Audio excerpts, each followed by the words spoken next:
This is SelfWork, and I'm Dr. Margaret Rutherford. At SelfWork, we'll discuss psychological and emotional issues common in today's world and what to do about them. I'm Dr. Margaret, and SelfWork is a podcast dedicated to you taking just a few minutes today for your own self-work. Hi, and welcome to SelfWork. I'm Dr. Margaret Rutherford. I'm a clinical psychologist out of Fayetteville, Arkansas, and I cannot believe this is my 95th episode of SelfWork. But before we get started on today's episode, I want to announce what I'm going to be doing for my 100th episode. Actually, it's a request that's been made by a couple of people, so I thought maybe there are others that would be out there who would like it. It'll be an episode a bit longer than most, but I'll be answering your questions solely that day. I've got several comments in the queue that I haven't been able to get to, or several questions, but I'd love to have some more. So please send them in to askdrmargaret at drmargaretrutherford.com. It's all confidential, and if you don't want your question read, then just tell me that too.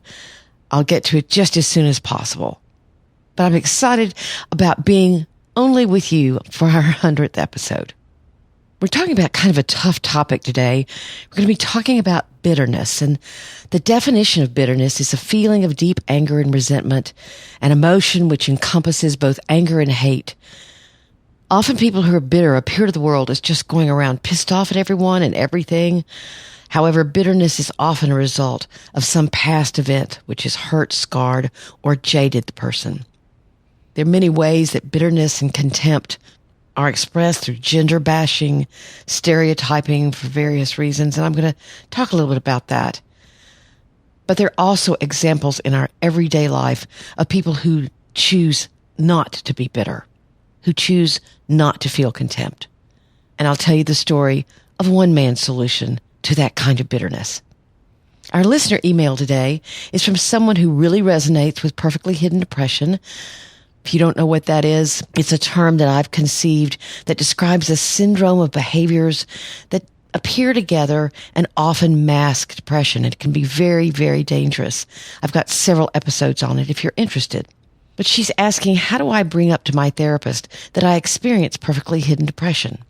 So I've got some ideas.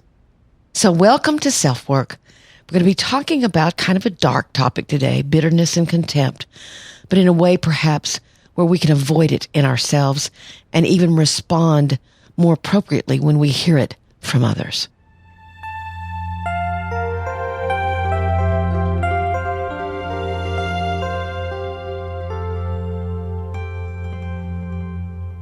How many times have you heard some man say, "You can't trust any woman, they'll just play you"? Or you've heard women say, "Men are dogs or narcissists or both." Bitterness like this sometimes catches those who hear it with surprise. What I'm likely to do is assume one thing: whoever says something like that has been tremendously hurt.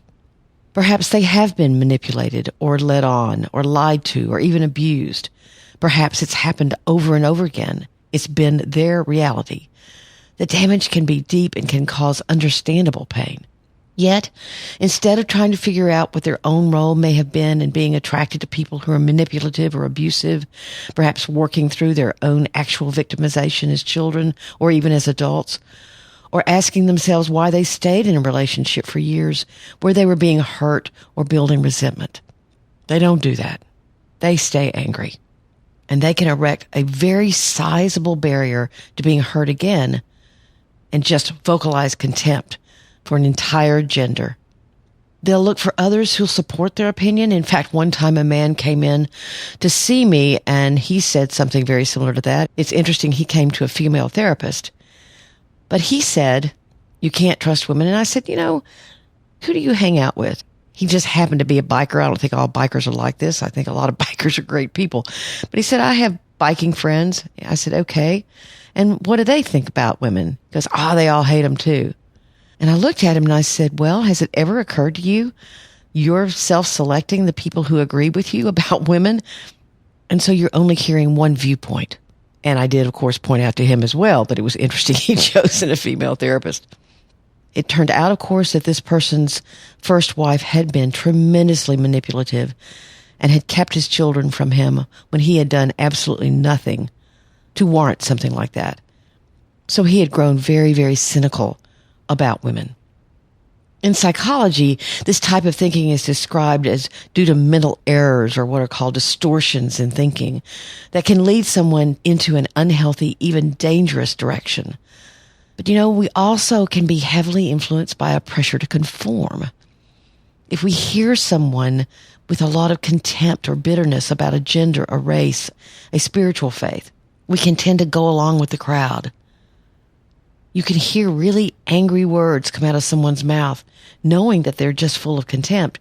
And instead of speaking your own truth, you can feel paralyzed by the intensity of those feelings or get carried away by social pressure. Years ago, I was working out with a group of women, and we were laughing about kind of harmless things in our relationship, stuff women talk about. Yet the bar started to be raised. Comments were becoming more sarcastic, more pointed about men. Then suddenly, one woman very cynically asked, "Is anyone in this room actually happily married?" The words, "I am," emerged a little hesitatingly out of my mouth, and the room got kind of quiet. It's a little uncomfortable.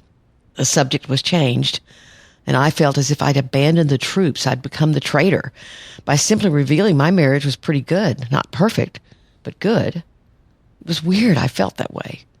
I had felt that pressure not to say my own truth, but to somehow conform. Now, I'm a therapist. I'm all for talking about problems, but not in a way that breeds contempt. That won't help anything. Stereotyping, pigeonholing, categorizing, they're all means of expressing contempt. With the acknowledgement that I'm certainly not a philosopher of any kind, perhaps hate simplifies the world for some people. Putting a label on a gender, a race, a belief, a creed, or an entire nation makes your world black and white. Who's wrong and who's right seems very evident.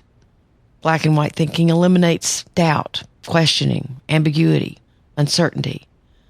Believing your perspective is truth stops discussion and is a barrier to any kind of empathy and understanding. My dad used to say this phrase all the time, "The truth of the matter is," and my brothers have picked it up as well.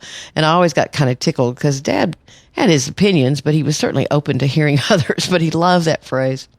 But let's make stereotyping a little bit more personal. Think for a minute how you might describe yourself. What are the facts about you that anyone could see or find out? And as usual, I'll use myself as an example. I'm a short, white woman in her early 60s who grew up in southern Arkansas. I've been married 3 times, I'm a mother of 1, and I work as a psychologist. If someone wanted to have contempt for me, there is plenty of ammunition there. All kinds of assumptions could be made by people who don't even know me. And I haven't even touched on my spiritual beliefs, my political views, or what I watch on television. Someone, if they so chose, could rush to judgment about me or about you. I'll never forget this man I worked with years ago. He was a very tall, very large, and very dark-skinned African-American man. He came in for several reasons, mostly struggles with self-sabotage and self-esteem. He was extremely creative, funny. When he laughed, it was contagious, and he was well loved by those who knew him. But he looked at me one day and said, "I am so tired of the look I see in women's eyes when I'm walking along the street at night. They don't see me. They see a big black guy, and they're immediately frightened." I've never forgotten the look that was in his own eyes.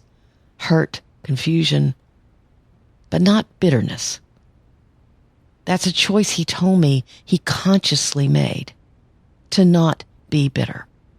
I truly admired him for that, because it's far easier and in many ways far more available an attitude to not try to understand, to not try to have empathy for someone else.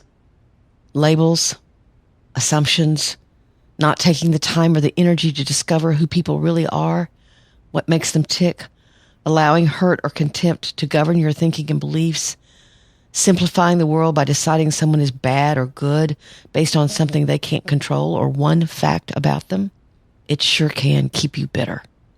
But then there are stories like this one. A couple of years ago, I saw a news story. It was about a bicyclist who'd been hit by a truck and was initially paralyzed. Months later, he, his orthopedic surgeon, and the driver of the truck finished a half marathon together. His ability to move his legs was one miracle. His decision to forgive the driver and even befriend him was another. And this is what he said. I knew if I didn't, the resentment would eat me alive. We can all learn from that bicyclist. We can all remember that one fact doesn't make someone an enemy. And bitterness is far more paralyzing than you think. I'll have the link, by the way, to this amazing story on the show notes.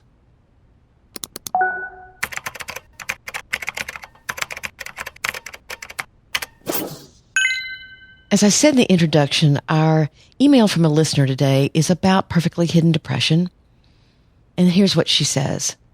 I just came across your article for PhD, Perfectly Hidden Depression, and I'm amazed at how well it describes my experiences.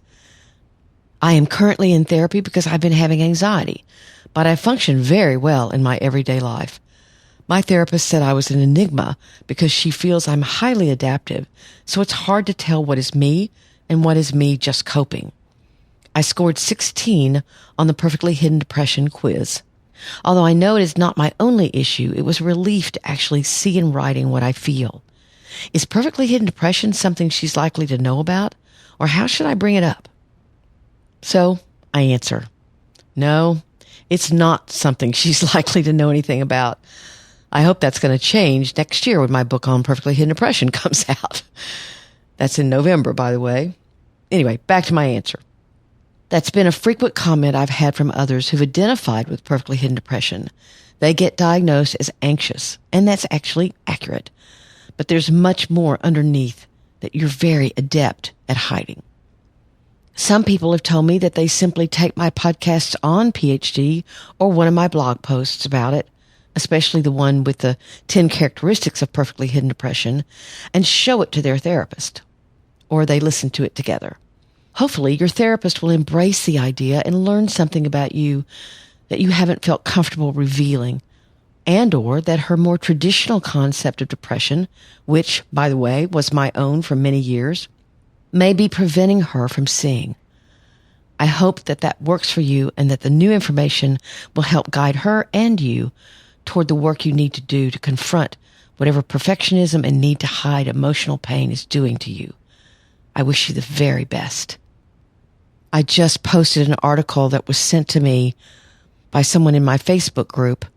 The article was on a very well-loved, beloved, in fact, doctor who quite impulsively, or at least seemingly impulsively, died by suicide. Now, in the article, actually, his medical doctor, his psychiatrist, knew that he had a plan, which I don't quite understand why he wasn't hospitalized. But people with perfectly hidden depression have a way of being able to convince others that they're really fine. They may have some ideas about hurting themselves, but they're in control. Control is their issue. And all of a sudden, one day, he wasn't in control anymore. If you want to see that, you can head over to my Facebook page. That's Dr. Margaret Rutherford on Facebook. So more and more people actually are sending me stories like this. And of course, I did a podcast on the deaths of Kate Spade and Anthony Bourdain that might or might not have had perfectly hidden depression. I'm not real sure, but certainly they seemed likely candidates. So I hope if that's you, that you will go and listen to episodes 3 and 4, which I ask your forgiveness because I edited those myself and I was just starting podcasting. So be kind. In fact, I had someone tell me who is in radio that she's begun listening to my podcast, and she said the change in my voice tone is noticeable because I guess I was so nervous when I first started, which I was, and now I'm not nervous anymore. So anyway, I thought that was pretty funny. I don't know whether to go back and listen to them myself or not. Maybe I'll just leave that a concept. But I've got several episodes on perfectly hidden depression sort of interspersed throughout SelfWork. And I've got lots of blog posts on my Facebook page. So you can run over there.